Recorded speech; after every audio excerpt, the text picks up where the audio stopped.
Hello, everyone, and welcome back to the English Learning Podcast. I'm your host, Jason, and as always, I'm here to help you become more confident and fluent in English. Today, we're diving into a topic that I know many of you can relate to: how to speak English without fear. Learning a new language can be challenging, but fear doesn't have to hold you back. By the end of this episode, you'll have some practical tips and tools to overcome your fears and start speaking with confidence. Hi everyone, I'm Julia, your co-host for today. Jason is absolutely right. Fear is such a common barrier for English learners. But guess what? We've all been there. I've faced it too, and I'm excited to share some of my personal experiences and tips with you. So, if you've ever hesitated to speak because you're afraid of making mistakes, you're not alone, and you're in the right place. That's right, Julia. So grab a cup of tea, get comfortable, and let's explore how you can conquer your fear and start speaking English without hesitation. Ready? Let's get started. All right, let's start by talking about something many of us struggle with: fear when speaking English. Fear can show up in many ways. You might feel nervous about making mistakes, or you might worry that people will judge your accent or grammar. Julia, what do you think makes fear such a big challenge for English learners? Great question, Jason. I think one of the biggest reasons is the pressure to be perfect. People often feel like they need to speak without any mistakes, and that creates a lot of anxiety. But let me tell you something: making mistakes is normal. In fact, it's part of the learning process. What about you, Jason? Have you ever faced this kind of fear? Absolutely, Julia. I remember when I first started learning Spanish. I was so scared of sounding silly that I avoided speaking altogether. And guess what? That fear actually slowed down my progress. Over time, I realized that focusing too much on perfection was holding me back. So, what do you think happens when people let that fear take over? Well, Jason, when fear takes over, it can make you avoid opportunities to practice. For example, you might stay silent in a group, or you might feel hesitant to ask a question in class. And the sad part is, the less you speak, the harder it becomes to improve. It's a cycle that keeps people stuck. Exactly, Julia. But here's the good news: fear doesn't have to control you.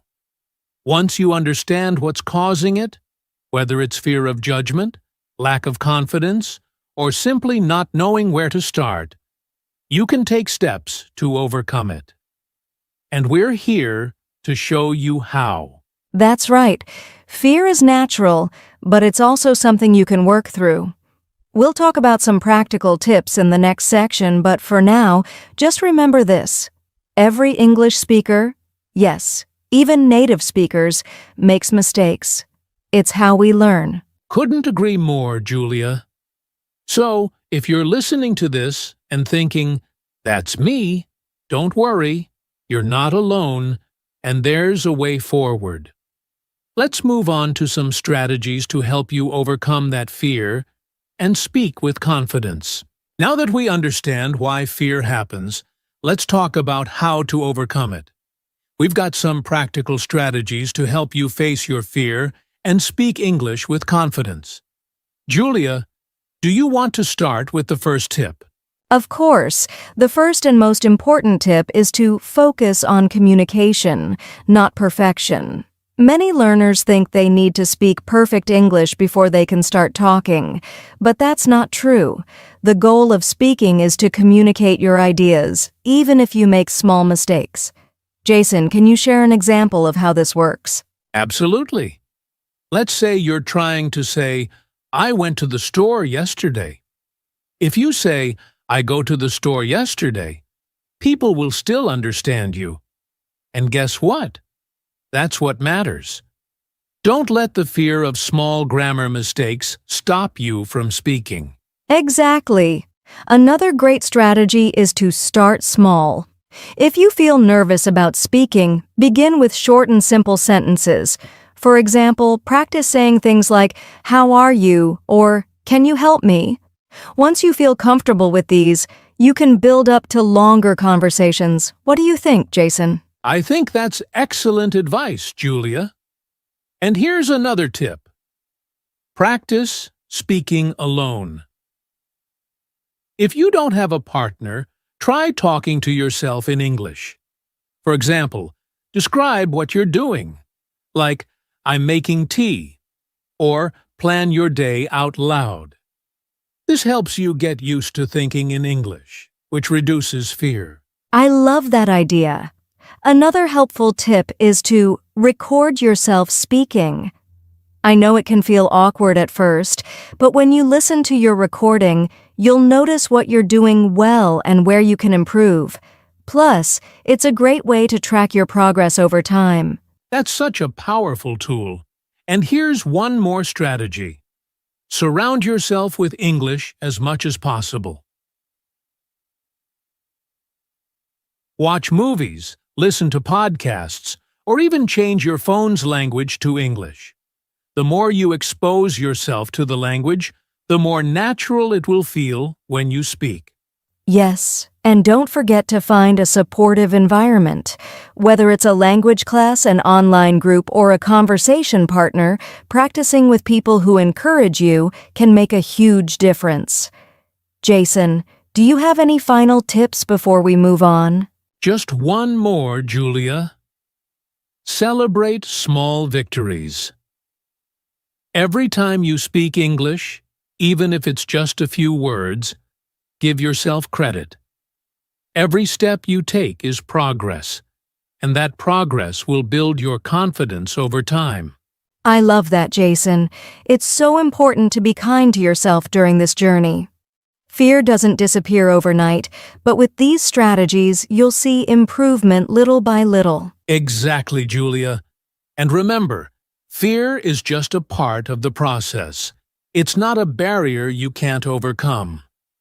Now, let's move on to how consistent practice can help you build even more confidence. Now that we've talked about strategies to overcome fear, let's focus on how you can build confidence through regular practice. Julia, why don't we start with why practice is so important? Sure, Jason. Practice is the foundation of confidence. Think about it. The more you do something, the more comfortable and natural it feels. It's just like learning to ride a bike. At first, you might feel wobbly and unsure, but with time and repetition, it becomes second nature. Exactly. And when it comes to speaking English, consistency is key. Even if you practice just 10 to 15 minutes a day, you'll see noticeable improvements over time. One great way to practice is to create a routine. For example, start your morning by reading a short article out loud or talking to yourself about your plans for the day. That's a great tip, Jason. Another way to practice is by joining language exchange programs or online communities. There are so many apps and websites where you can connect with people who want to practice English or even exchange languages. It's a win-win situation because you both get to learn and help each other. Absolutely, Julia. And for those who might feel shy or nervous about speaking with others, here's an idea. Use a mirror. Stand in front of a mirror and practice speaking. This helps you focus on your pronunciation, facial expressions, and body language, all of which contribute to your confidence. I love that idea. Another powerful way to practice is to immerse yourself in English environments. For instance, try attending events, workshops, or meetups where English is the main language. It's okay to feel a little out of your comfort zone. That's where real growth happens. Great point, Julia. And here's something I've noticed. Many learners forget the importance of celebrating small wins. Did you successfully order coffee in English today? Great. Did you introduce yourself to someone new? Amazing! These small victories add up and boost your confidence over time. Absolutely. And remember, practice doesn't always have to be formal. You can make it fun. Sing along to your favorite English songs, watch movies or shows with subtitles, or even play language games online. When you enjoy the process, you're more likely to stick with it. That's so true. And don't forget to challenge yourself every now and then. For example, try having a full conversation in English without switching back to your native language. It might feel tough at first, but it's a great way to see how much progress you've made. Yes, and remember, confidence comes from taking action. The more you practice, the more you'll realize that you're capable of speaking English, even if it's not perfect. And that's what matters. Progress, not perfection. Exactly, Julia. So, to all our listeners, find what works best for you and keep practicing. Confidence isn't something you're born with. It's something you build. Now, let's wrap things up with some final words of encouragement and a call to action. Before we wrap up, let's talk about one final and very important piece of the puzzle: encouragement and personal growth. Learning English is not just about the words or grammar. It's about growing as a person. Julia, how do you think learning a new language contributes to personal growth? That's a great question, Jason. Learning a language like English helps you step out of your comfort zone. It teaches you patience, resilience, and how to embrace challenges. And the best part?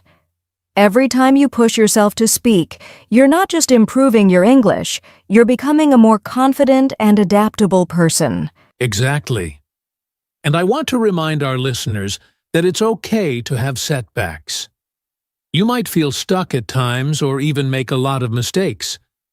But remember, every mistake is a lesson, and every small step forward is progress. Growth doesn't happen overnight. It's a journey. That's so true, Jason. And don't forget to celebrate your achievements, no matter how small they seem. Maybe you had your first conversation entirely in English, or maybe you learned a new phrase today. Every little victory is proof that you're improving. Absolutely, Julia. And one more thing, don't compare your progress to others. Everyone learns at their own pace, and that's okay. The most important thing is to keep going, even when it feels tough. You're doing something amazing by learning a new language. Yes, and always remember why you started learning English in the first place. Maybe it's for better opportunities to connect with people around the world, or simply to challenge yourself. Whatever your reason, keep it in mind and let it motivate you. Beautifully said, Julia. To all our listeners, you're capable of so much more than you think. Speaking English without fear might seem hard now, but with practice, patience, and the right mindset, you'll get there. Keep believing in yourself and never stop learning. And we're here to cheer you on every step of the way. Thank you for listening to today's episode of the English Learning Podcast. If you found this helpful, don't forget to share it with someone who might need a little encouragement. That's right. And as always, keep practicing, stay positive, and remember, you've got this. See you in the next episode. Before we go, we want to leave you with a quick call to action. If you enjoyed today's episode and found our tips helpful, take a moment to put them into practice. Start small. Maybe speak one sentence in English today, or record yourself saying a short introduction. And don't stop there. Share this episode with a friend who's also learning English. You can practice together and encourage each other. Learning is always more fun when you're not doing it alone. Also, make sure to subscribe to the podcast so you don't miss any future episodes. We're here every week with more tips and strategies to help you improve your English and boost your confidence. And we'd love to hear from you. Leave a comment or send us a message to share your thoughts, questions, or even your personal success stories. Who knows, we might feature them in a future episode. That's a great idea, Julia. Remember, the key to speaking English without fear is to take that first step. Start today and keep moving forward. Thanks for joining us, and we'll see you next time. Bye for now and keep practicing.